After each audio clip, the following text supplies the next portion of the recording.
Bom dia, meus irmãos e irmãs, graça e paz da parte do nosso Senhor e Salvador Cristo Jesus. Deixa eu falar para você, estou com muita saudade dos irmãos.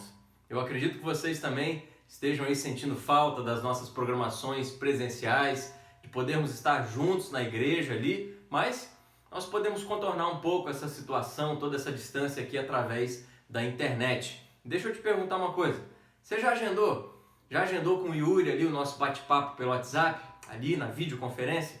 Você também pode ligar para mim a hora que você quiser, fique à vontade, nós estamos à disposição dos irmãos. E você ainda que não é membro da nossa igreja, mas gostaria também de uma ligação, de conversar com a gente, de orarmos juntos, fique à vontade, pode nos procurar aqui no chat ou nos comentários depois no vídeo aqui, que nós entraremos em contato com você. Tá joia? Combinado? Então vamos lá.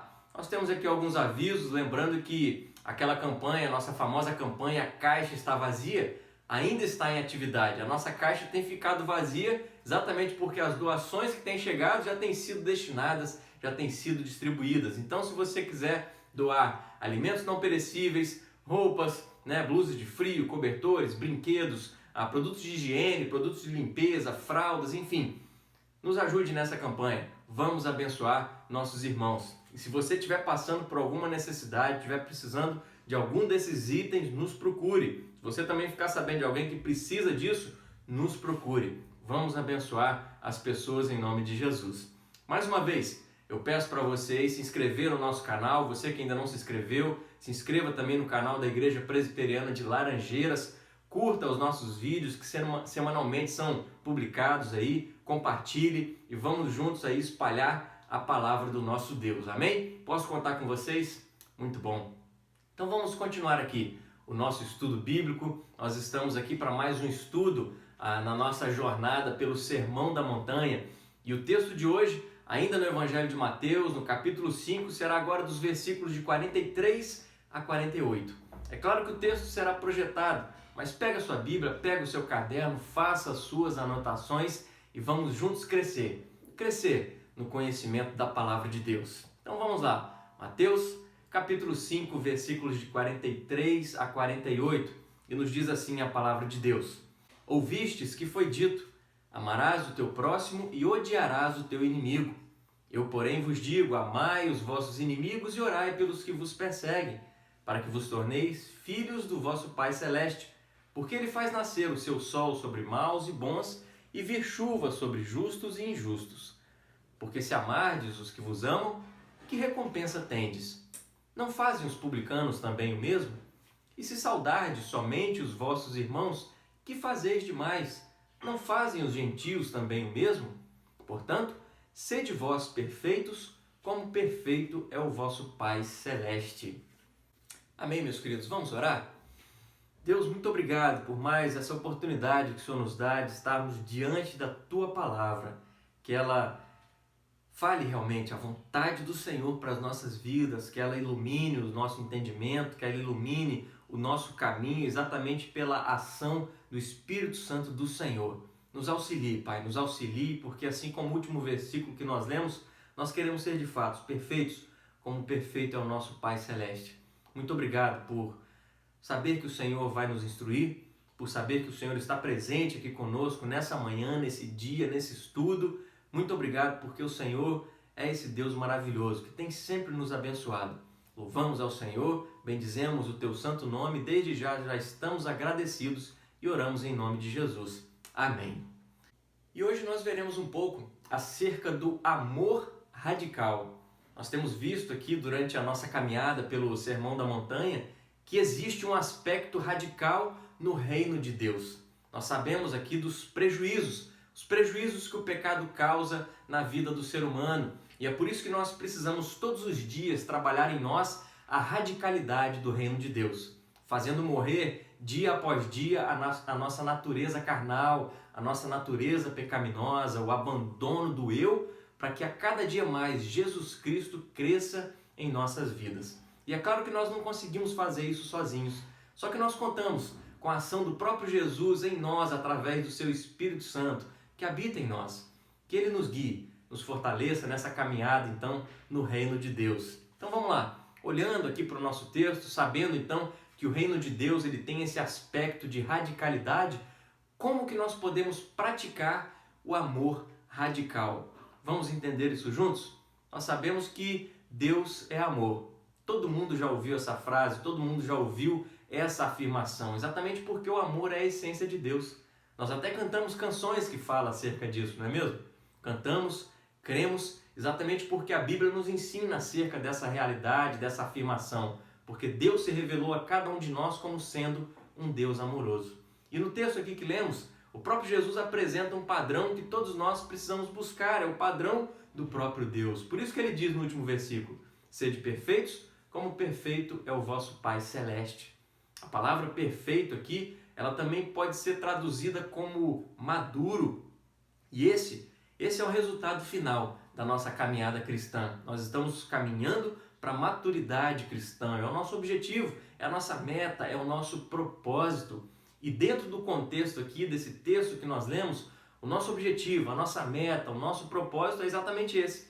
É amar como Deus, é buscarmos ser como Deus, é amar como o nosso Deus. E Jesus nos ensina aqui que quando nós amamos os nossos inimigos, demonstramos exatamente que somos filhos de Deus. E mais uma vez, meus queridos, Jesus continua aqui ensinando acerca da justiça daqueles que fazem parte do reino de Deus, que deve superar em muito a justiça dos escribas e dos fariseus para se entrar no reino dos céus. Até agora Jesus abordou aquelas interpretações equivocadas feitas pelos escribas e fariseus acerca da lei do Senhor Deus. Eles interpretavam exatamente de forma errada acerca do assassinato, do adultério, do divórcio, dos juramentos, aquilo que nós falamos domingo passado, da lei do olho por olho, dente por dente. Eles interpretavam tudo de maneira a atender os seus próprios interesses. E o texto do nosso estudo de hoje, Jesus vai contrapor mais uma vez o ensino dos escribas e fariseus. E aqui ele vai falar justamente sobre o amar os nossos inimigos.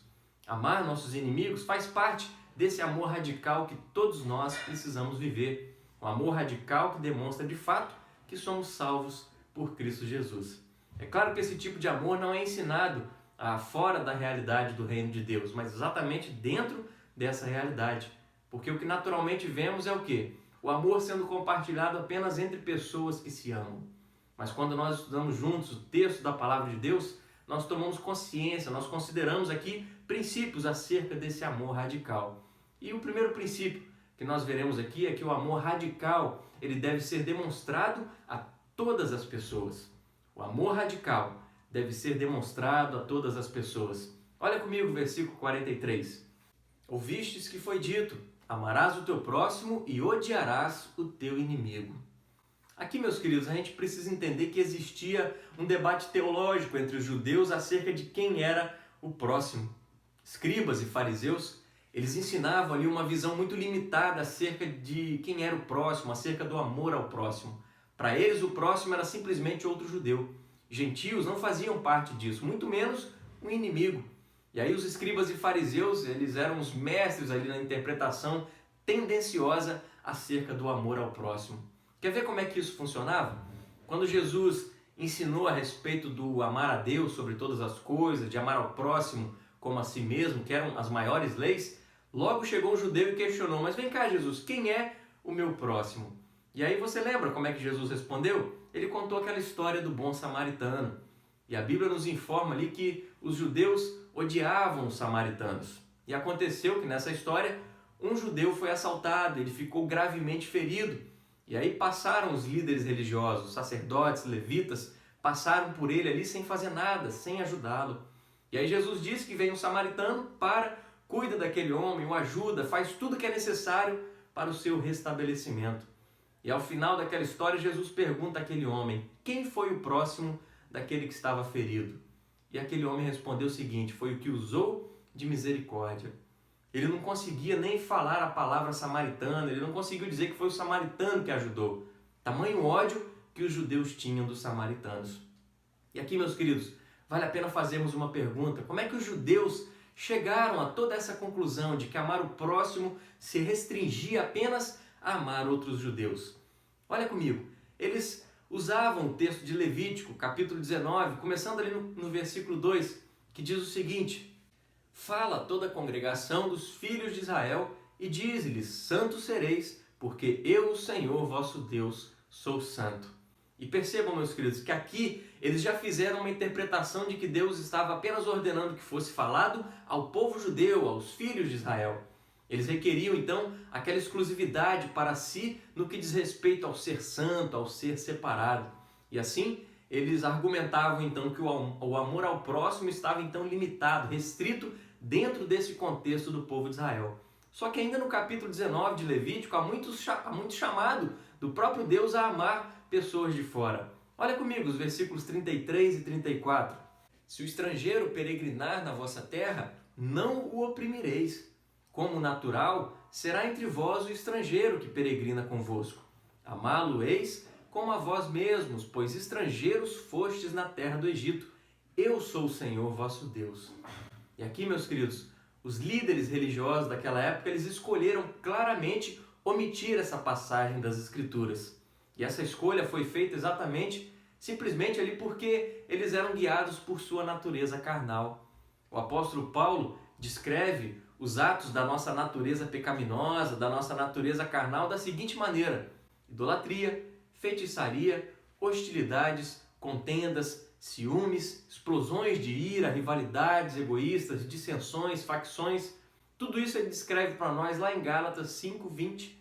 Até a nossa morte, ou até que Jesus volte, nós teremos sempre essa natureza pecaminosa e, portanto, nós vamos lutar com essa propensão que nós temos de entrar em facções, em divisões baseadas em raça, cultura, educação, religião ou qualquer outro tipo de doutrina secundária. Mas no texto que nós estamos estudando, Jesus interpretou corretamente a lei. Ele não abriu espaço, ele não deixou espaço para o racismo, para a parcialidade, não. As pessoas que fazem parte do reino dos céus, elas não devem praticar racismo, classismo, etnocentrismo, antipatia por outras pessoas, não. Seja por causa de personalidade ou por causa dos antecedentes das pessoas. Mas a morte de Cristo Jesus na cruz comprou um povo para Deus separado de todas as raças, de todas as nacionalidades, de todas as condições sociais. E aquilo que foi separado por causa do pecado, o próprio Jesus Cristo uniu através da sua morte, através do derramamento do seu sangue. E aí o corpo de Cristo, a igreja de Cristo Jesus, ou também conhecida como sua noiva, dentro disso aí inclui pessoas de todos os tipos, de todos os lugares, de todas as culturas.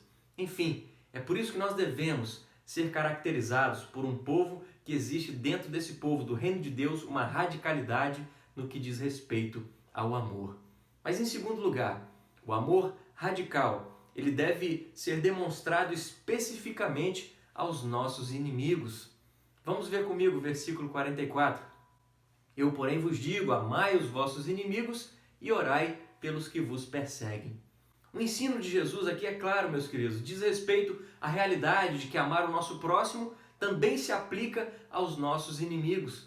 Isso havia sido ensinado em toda a lei judaica. Veja comigo alguns textos, por exemplo, do Antigo Testamento. O primeiro deles está em Êxodo, capítulo 23, versículos de 4 a 5, que diz: se encontrares desgarrado o boi do teu inimigo ou o seu jumento, lhe o reconduzirás. Se vires prostrado debaixo da sua carga o jumento daquele que te aborrece, não o abandonarás, mas ajudá-lo-ás a erguê-lo. Em Provérbios, capítulo 25, de 21 a 22, temos o seguinte: se o que te aborrece tiver fome, dá-lhe pão para comer. Se tiver sede, dá-lhe água para beber. Porque assim amontoarás brasas vivas sobre a sua cabeça e o Senhor te retribuirá. Aqui nesses versículos, meus queridos, nós percebemos que existe uma ênfase de como os judeus deveriam tratar todos aqueles que os prejudicassem pessoalmente. Não se referia a situações judiciais como a guerra ou um processo civil. E novamente, os judeus eram ensinados a odiar os seus inimigos exatamente por conta de interpretações erradas acerca da lei de Deus. Olha comigo, por exemplo, o Salmo 139, os versículos de 19 a 22, o salmista diz: tomara, ó Deus, desses cabo do perverso, apartai-vos, pois, de mim, homens de sangue. Eles se rebelam insidiosamente contra ti, e como teus inimigos falam malícia. Não aborreço eu, Senhor, os que te aborrecem, e não abomino os que contra ti se levantam?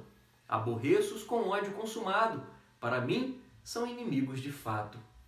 E aí, meus queridos, eu faço a seguinte pergunta: como nós podemos interpretar um texto assim? Aqui é possível ver claramente que o rei Davi pede a Deus que mate os perversos. E ele ainda chega a declarar o seguinte, que ele abomina aqueles que se rebelam contra o Senhor Deus. E ele considera essas pessoas como sendo seus próprios inimigos. E a partir de uma leitura simplista aqui desse texto, não é difícil a gente entender como que os líderes religiosos daquela época chegaram à conclusão de que os judeus deveriam sim odiar os seus inimigos. Mas é claro que aqui nós não estamos diante de uma contradição bíblica. A Bíblia, ela nunca se contradiz. Esse salmo, ele foi escrito exatamente de um ponto de vista judicial e não pessoal. Davi escreve esse texto aqui como sendo rei de Israel. E ele foi chamado pelo próprio Deus a exercer um julgamento contra o povo cananeu. Um povo pecador que o próprio Deus havia chamado Israel para exterminar. Deus exterminaria esse povo cananeu exatamente como sendo um ato de justiça por conta dos seus pecados excessivos, por conta de sua imoralidade. O povo cananeu era um povo mau, sacrificavam seus próprios filhos para deuses falsos, praticavam todo tipo de imoralidade sexual, eles eram tão pervertidos quanto o povo de Sodoma e Gomorra. E aí Israel então foi chamado pelo próprio Deus a executar a sua ira, a ira de Deus sobre aquele povo. O apóstolo Paulo nos declara também, escrevendo aos Romanos, nos versículos 1 a 5 do capítulo 13, dizendo o seguinte, que as autoridades são ministros de Deus, chamados para executar a justiça. E aí, meus queridos, textos como esse Salmo 139, ou tantos outros que falam acerca de odiar os nossos inimigos, eles precisam ser devidamente interpretados dentro do contexto e não isoladamente. A Bíblia nos mostra que existe uma ira justa, especialmente contra aqueles que se rebelam contra Deus, aqueles que desonram a Deus, contra aqueles que ferem pessoas. No entanto, nós não podemos permitir que a nossa ira seja uma ira egoísta. John Stott, um teólogo, pastor, chegou a escrever o seguinte, que amar os nossos inimigos é ardentemente desejar que eles se arrependam e creiam em Jesus, para que assim sejam salvos. Lembre comigo, no final da oração do Pai Nosso nós temos os seguintes dizeres, venha o teu reino, seja feita a tua vontade, não é mesmo? Quando nós oramos assim, nós estamos orando para que a justiça de Deus seja feita, a vontade de Deus seja feita. E nós bem sabemos que a justiça de Deus, ela está totalmente entrelaçada, ligada com a sua misericórdia. E é por isso, meus queridos, é por isso que nós devemos amar os nossos inimigos. O próprio Jesus Cristo nos demonstrou todo o seu amor, demonstrou o seu amor até mesmo pelos seus inimigos. Porque Deus amou o mundo de tal maneira que deu o seu Filho unigênito para que todo que nele crê não pereça, mas tenha a vida eterna. É claro que, assim como Deus odeia o pecado, nós também devemos odiar o pecado. Mas percebam comigo que, na mesma proporção como nós recebemos o amor de Deus, o perdão de Deus pelos nossos pecados, assim como nós fomos alcançados pela graça de Deus, nós somos agora chamados pelo próprio Deus, por Cristo Jesus, a amar o nosso próximo, a amar os nossos inimigos. Eles são pecadores assim como nós. Precisamos entender isso. Que Deus nos auxilie, meus queridos, através do seu Espírito Santo, a interpretar corretamente as Escrituras, a Palavra de Deus, para que não venhamos a interpretá-la de maneira equivocada, de maneira errada, fazendo então com que o nosso relacionamento com Deus esteja prejudicado, bem como o nosso relacionamento com o nosso próximo, incluindo aí dentro os nossos inimigos. Como então nós devemos demonstrar? Como devemos demonstrar um amor radical aos nossos inimigos? Em primeiro lugar, o amor aos nossos inimigos deve ser demonstrado através dos nossos atos de bondade. Percebam que quando Jesus nos ordenou amar os nossos inimigos, ele usa a palavra grega ágape. E essa palavra não se traduz simplesmente como sendo um amor emocional, mas é um amor que parte de um desejo nosso de vontade. E isso implica em atos de bondade. Olha o que Paulo escreveu em 1 Coríntios 13. Ele descreve o amor ágape como sendo bondoso, paciente, um amor que persevera, um amor que não arde em ciúmes, um amor que não é egoísta, um amor que nunca acaba. Enfim, são essas as características de um amor ágape. O amor ágape envolve atitude e ele é melhor descrito da maneira como se faz. Por isso, meus queridos, é claro que o texto aqui de 1 Coríntios, nós precisamos entender que Paulo descreve características do próprio amor de Deus. Em Deus, nós temos a manifestação perfeita daquilo que exatamente significa o amor ágape.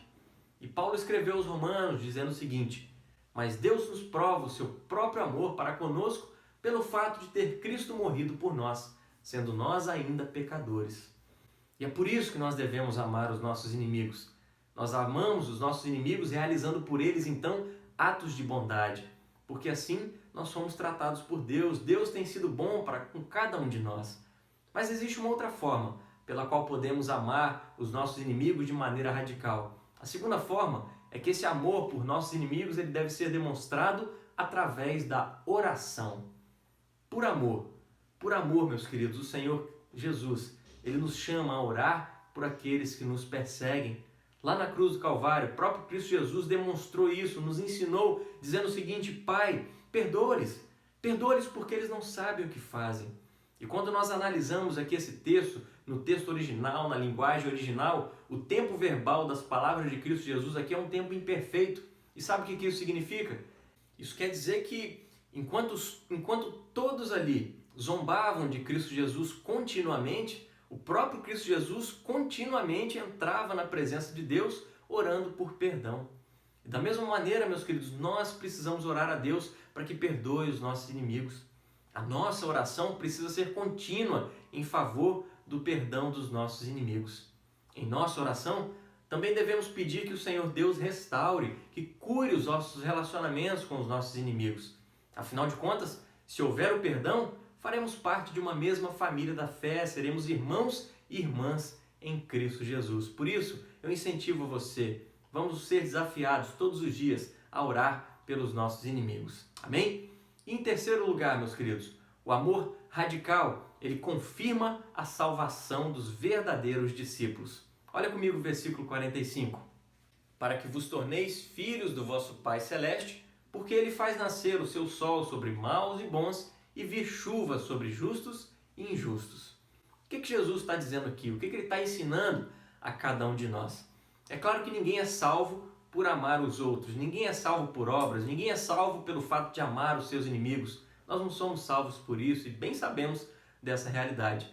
O que Jesus quis dizer aqui a respeito desse amor radical é que ele de fato distingue uma pessoa como sendo filha de Deus, distingue aquele que nasceu de novo.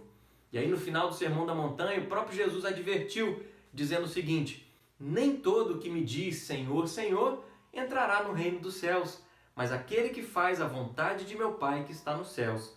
Muitos naquele dia hão de dizer-me: Senhor, Senhor, porventura não temos nós profetizado em teu nome não expelimos demônios, e em teu nome não fizemos muitos milagres? Então lhes direi explicitamente: nunca vos conheci, apartai-vos de mim, os que praticais a iniquidade. Meus queridos, entre aqueles que professam a Cristo, existem muitos que enganam a si mesmos, porque ao invés de obedecer à vontade do Senhor Deus, eles continuam praticando tudo aquilo que é contrário à lei de Deus. Eles continuam tendo um estilo de vida que desagrada ao Senhor. Mas os salvos, os verdadeiros discípulos de Cristo Jesus, eles são caracterizados por amar uns aos outros, e isso inclui os inimigos.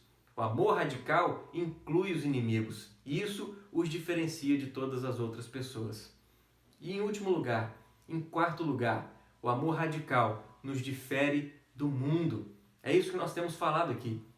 O amor radical nos difere do mundo. Veja comigo os versículos 46 a 48. Porque se amardes os que vos amam, que recompensa tendes? Não fazem os publicanos também o mesmo? E se saudardes somente os vossos irmãos, que fazeis demais? Não fazem os gentios também o mesmo? Portanto, sede vós perfeitos, como perfeito é o vosso Pai Celeste. E aqui, meus queridos, Jesus chama a atenção dos seus discípulos e para todos nós, para que não realizem as suas obras de justiça exatamente para serem vistos por outras pessoas.